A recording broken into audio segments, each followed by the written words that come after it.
First, I'd like to ask Ms. Hobart Flynn, according to your testimony, President Trump's clemency grants overall, quote, created the appearance and reality of a two-track justice system, one for the president's associates and another one for everyone else.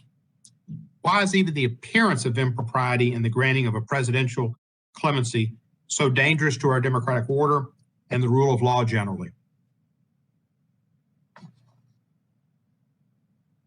Thank you for the question. You know, one of the challenges is that we see the actions of our president can have real impact, and it can undermine people's view of government. One of the things that I think distinguishes President Trump's pardons from those of his predecessors, including, pardons that are granted to the wealthy and well-connected, we saw other presidents do this, was a challenge around, many things that happened during his term. He dangled pardons as a way to signal that he would excuse anyone who refused to cooperate with the Mueller investigation and reward anyone willing to lie to them. And he did just that when he pardoned Mike Flynn, Paul Manafort, and Roger Stone. As recounted in Special Counsel Mueller's report, Trump criticized witness cooperation with the Mueller team, referring to cooperation as flipping and stating that flipping was not fair and almost ought to be outlawed. That's a quote. President Trump commented that it was very brave that his former campaign chairman, Paul Manafort, did not flip.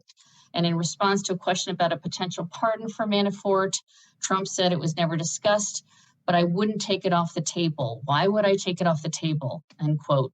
Meanwhile, President Trump's lawyer, Rudolph Giuliani, raised the possibility of a pardon for Manafort in interviews with the press, telling the New York Daily News, for example, when the whole thing is over, things might get cleaned up with some presidential pardons, end quote.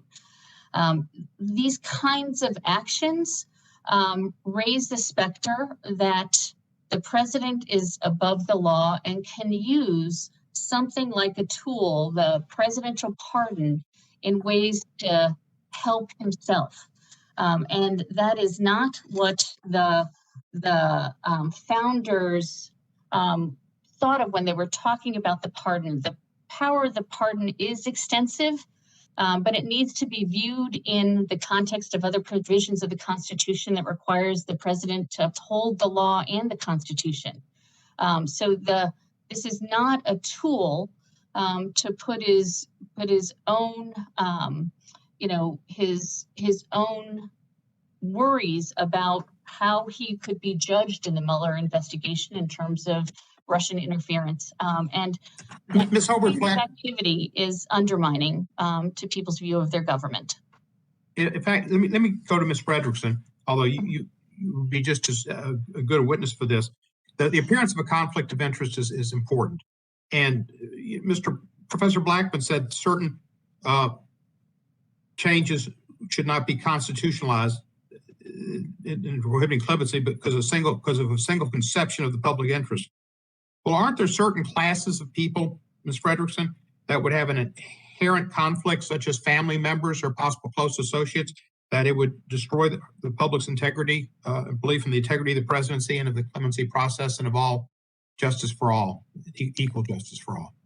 Well, I think that's absolutely true, Mr. Chairman, that there are certain classes of people for whom the grant of a pardon raises immediate questions about conflicts of interest, self-interestedness, and lack of public interest. As Chief Justice Marshall said in 1833, the pardon power is supposed to be an act of mercy. That's the historical origins of it. That's what the framers of the Constitution believed it was designed to do. It was a benevolent power.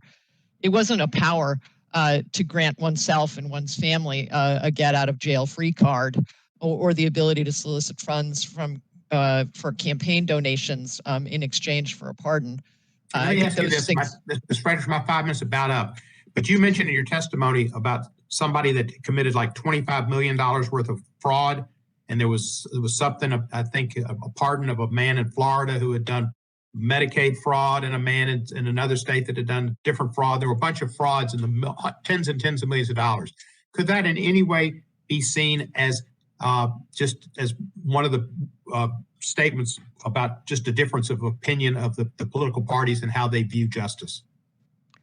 Well, that's starting to get into the gray area. I think what is most the committee and the legislation that we're considering is most appropriately focused on quid pro quo pardons, which are certainly out of the bounds. I think the constitutional amendment could clearly get at a more circumscribed view of the public interest. I don't understand how it could be in the public interest to pardon somebody who has ripped off the government and Medicare for $75 million worth of funds by encouraging ill senior citizens to have more treatments than they needed.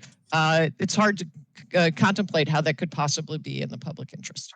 Thank you, Ms. Frederickson, and my time is over. And